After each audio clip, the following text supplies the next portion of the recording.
Hi, good morning, good afternoon, good night, wherever you're watching this around the world. This is Rihanna from Plan Wholesome Empowerment Group, and I'm just giving you a bit of a feedback video on our perception sessions free speech. So, free speech was held on the 18th of August 2019, and it was the second in our 4-part series of perception sessions. So, just to give you a bit of information, Perception Sessions is an open platform for people to talk about their experiences, have deep conversations without judgment, just to raise your understanding of each other's situations, basically, to gain a new perspective, new insight, and new understandings of how the world works, how yourself works, and just connect with other people that are going through certain experiences. We have deep conversations, games, talks, and there's going to be a lot more coming. So yeah, that's Perception Sessions. The reason why it was started is because there's a lot of taboo topics that we don't talk about generally day to day. And I think it was really, really important to kind of home in on this as to why we don't talk about these things, and just to be able to communicate and facilitate a platform of communication to allow this to happen. So the reason why it is both male and female is because there is a lot of dominant energies that we possess within ourselves, whether it be a feminine energy or a masculine energy. And I wanted to bring them all together for both men and women, as these are all things that we all experience, and we don't generally have mixed gendered support groups in that sense. So I wanted it to be something that isn't gender segregated.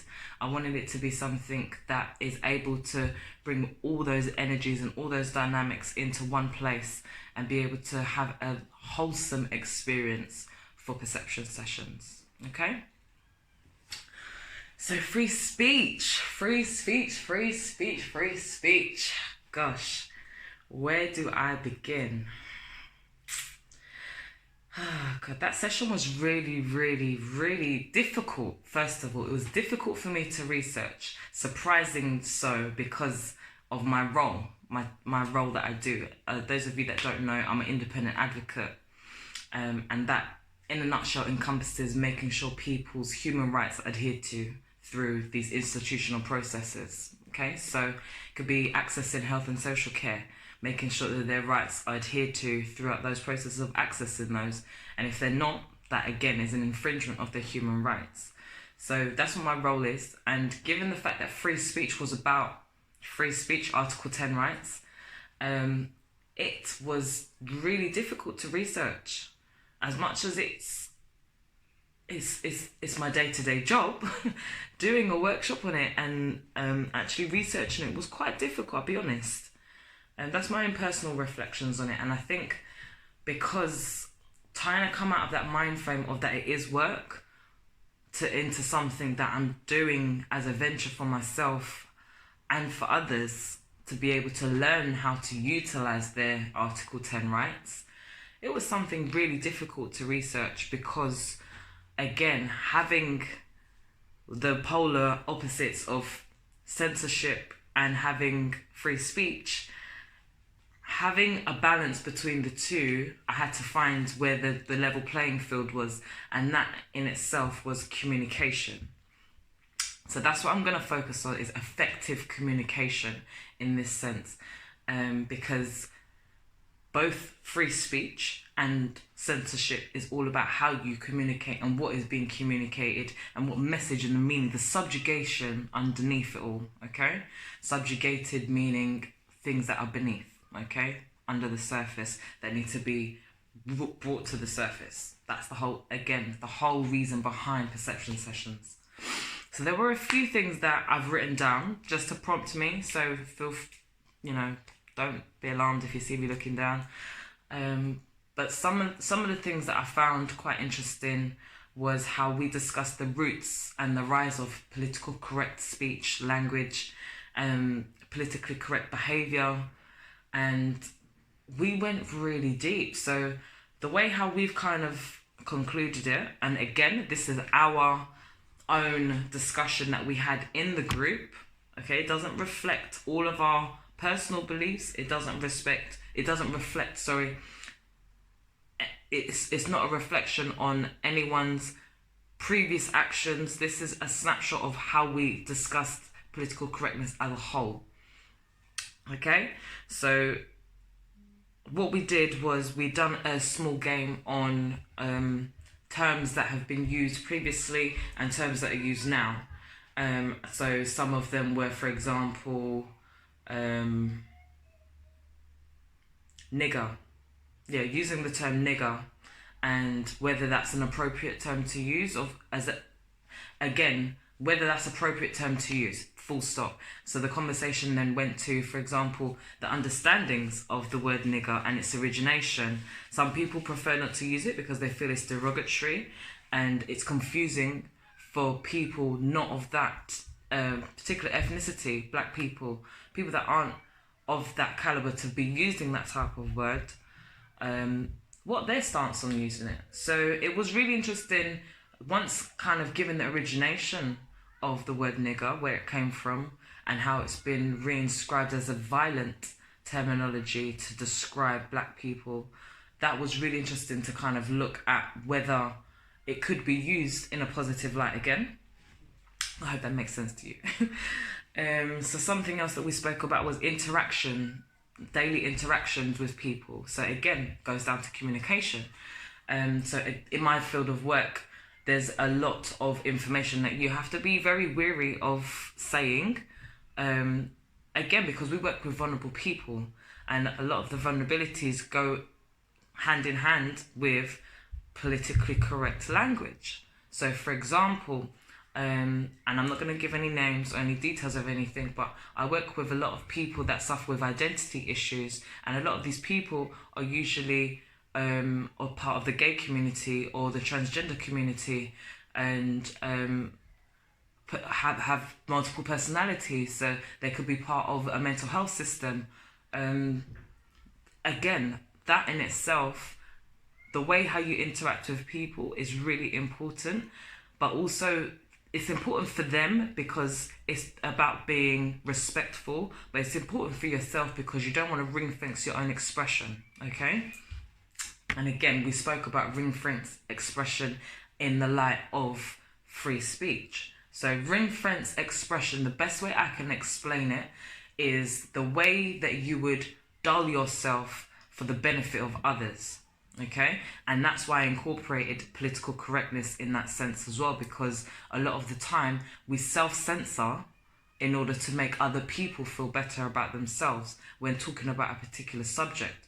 Now, myself as an individual, I'm very outspoken, but I still censor myself. I find myself censoring myself a lot, particularly in my line of work, which is why Perception Sessions was really good for me to research, because it made me then think about how I'm limiting my own self, how I'm limiting my own expression. And as a communicator, a facilitator of communication, is that right for me to be censoring myself? Or am I just doing myself an injustice, doing the people that I'm trying to serve an injustice?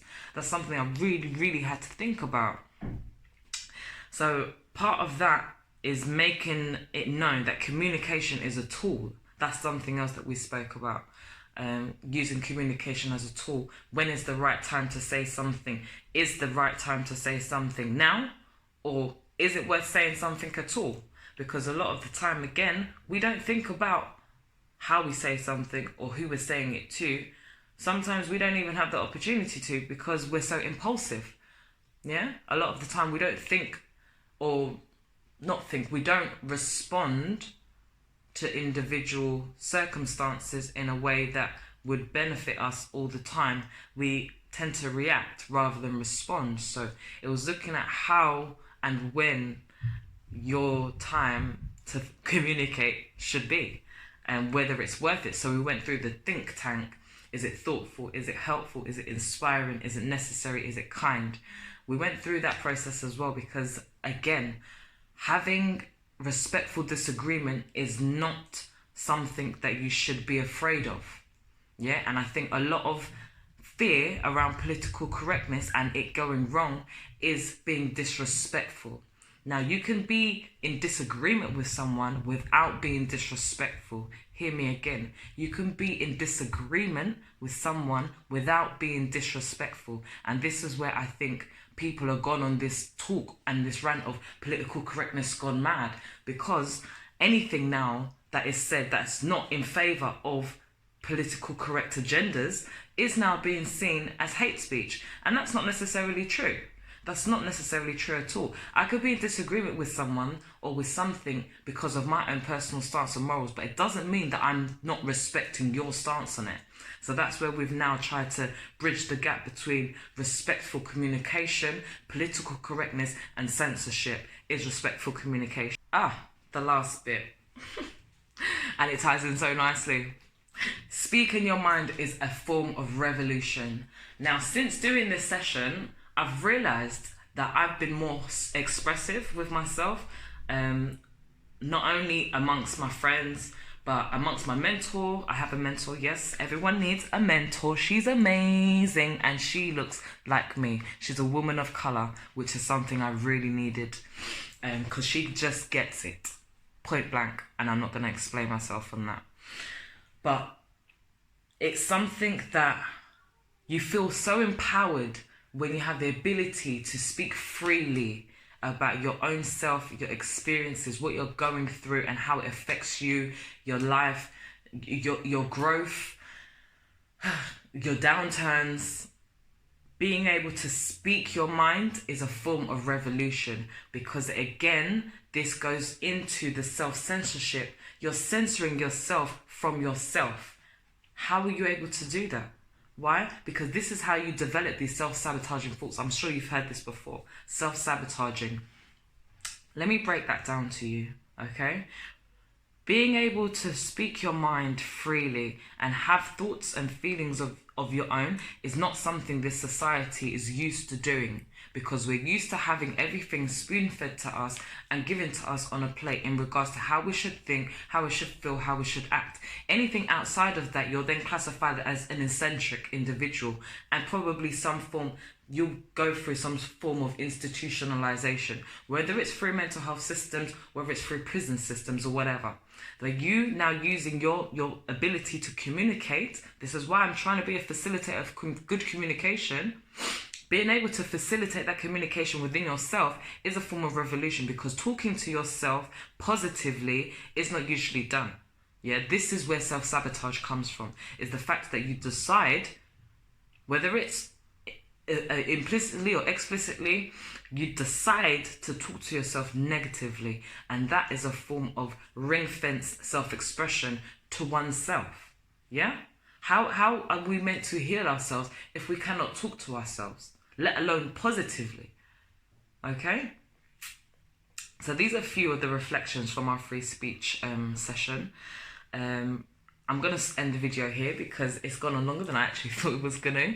But yeah, I just want to give just a thank you to the individuals that came and participated for the free speech event on the 15th of August. It was a blessing. It was a blessing to have all of the input, all of the support, and just to hear some experiences and some stories around how people have been suppressed in their expression, or how people have experienced political correctness for themselves. And also just being able to let people know about their Article 10 rights, but using them, again, respectfully. So yeah, it was really, really enlightening. So thank you all. I really appreciate it. Our next session is going to be on the 15th of September, this coming Sunday. We currently have some 2-for-1 tickets. So this is a ticket where it allows you to bring a friend along. So in hindsight, you'll pay £10 for 2 participants attending. Two participants for £10, okay? So, God, what to say about this one? This session is called The Breakdown, yeah? The Breakdown. I battled with it because I wanted to do it as a 2-part series because it's such a vast topic, but I'm gonna stick to it as one. The reason why I'm gonna stick to it as one is because I'm probably gonna develop this as a small program. Okay, the breakdowns. So we're going to be focusing on the breakdown of finances. Yeah, the downturn of finances. How do we get from being at the top to literally having peanuts in our pockets and living from wage to wage? How do we get there? We're going to look at the breakdown of housing, yeah? From like living with our parents to our first property to evictions to further evictions. Like there's a whole housing cycle, and where do you fit into that? Where do you fit into it? We're going to look at the breakdown of health. That's physical health and mental health. That in itself is a vast topic, which I think I will definitely do a whole workshop on, because health and mental health and physical health combined is something that I feel one cannot work without the other. There is no physical health, there is no poor physical health without poor mental health. One always seems to coincide with the other. This is something I'm realizing, working more and more with people with physical ailments and talking with people with physical ailments. There is transitions where health gets better, physical health can get better, or it starts improving and your mental health improves. And as soon as something takes the turn for its worse, everything goes back down again. So you're going to be looking at the ups and downs of the physical and the mental health cycles as well. And relationships. The breakdowns in relationships. So we're talking romantic relationships, we're talking friendships, we're talking family relationships, family feuds. How do we get from being that Cosby family, big, around the table, everyone's there, auntie, uncle, cousins, down to you don't even talk to no one no more? How do we get there? How does that break down? How does singledom come about when you're in a happy, loving relationship? How does friendships break down when you remember being probably the most popular person in school, or having all your friends around you, to having just a handful of certified individuals, and that's what I'm going to call them, certified individuals. You've got a handful of them, the people that you can call on through the good times, the bad times, the angry times. How do we get to having just a handful when before you probably could have been the head of year 7 or head of year 8 and have all the friends in the world? How do we get there? How do we get there? So the breakdowns is the one that's gonna be, tear-jerking, emotionally liberating. This is what I want it to be, emotionally liberating. So this is gonna be the 15th of September, the breakdowns. It's gonna be at Highbury Library, okay? It's at 66A Drayton Park in Arsenal, right? So Highbury Library, not in Highbury, it's in Arsenal on the Piccadilly line. Get off at Arsenal station, 7-minute walk around the corner. Okay, I will see you there. I will be there from about 2:30, but it starts at 3 o'clock, finishes at 6 o'clock. You'll be given a handout booklet to note down all of the information that you'll be receiving on the day. Okay, feel free to come with an open heart, a listening ear, and an open mouth to speak your mind. Yeah, this is an expression platform for us all to have. Yeah, although I'm facilitating, it's not just for me, it's for everybody. It's for everybody. It's our space, okay? So I will see you there this Sunday. And that's it. So take care. This is Rihanna from Plan Wholesome Empowerment Group. Have a lovely day, and I'll speak to you soon. Kisses.